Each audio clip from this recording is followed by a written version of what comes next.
আগামী 12 তারিখ একটি ঐতিহাসিক দিন, আবারও বলছি একটি ঐতিহাসিক দিন। আমরা যদি ভুল করি আবারও কখনো কখনো 24 ফিরতে পারে না। কিন্তু একটা দল গতকালকেও দেখেছি তৃণমূল পর্যায়ে না আর পক্ষে ক্যাম্পেইন করছে। গতকালকেও দেখেছি তারা তৃণমূলে গণভোটের না আর পক্ষে ক্যাম্পেইন করে করে আবারও ফেসিবাদ হওয়ার স্বপ্ন দেখছে।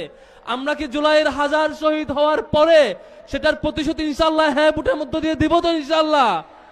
আমরা হ্যাঁ ভোটকে জয়ী করবো ইনশাআল্লাহ। শেষ করব সর্বশেষ পয়েন্ট বলে, সেটি হচ্ছে আমির জামাত ঘোষণা দিয়েছেন তার মন্ত্রণালয়, তিনি যখন প্রধানমন্ত্রী হবেন, তার দল যখন জিতবেন, 11 দলীয় জোট যখন জয়ী হবে, তার মন্ত্রণালয়কে পরিচালনা করার জন্য, সিদ্ধান্তকে প্রশ্ন করবার জন্য, সঠিক পথে পরিচালনা করার জন্য আলাদা একটি কাউন্সিল থাকবে, যে কাউন্সিল এটিকে সুপথে পরিচালিত করবে।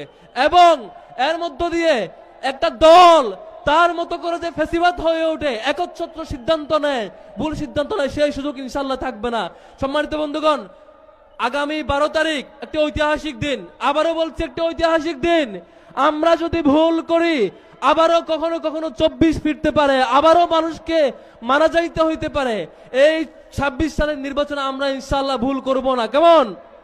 গত 50 বছরে যে সংকট আমরা পার করেছি, আর কোন সংকটে আমরা পা দিব না। আগামী 12 তারিখ কোন মার্কায় ভোট হবে? কোন মার্কায়? এবার কোন মার্কা জিতবে ইনশাআল্লাহ? কোন মার্কা? সবাই দাঁড়িপাল্লাকে জয়যুক্ত করে 12 তারিখ ফেসিবাদকে নির্মূল করব এবং ইনসাফকে কায়েম করব ইনশাআল্লাহ।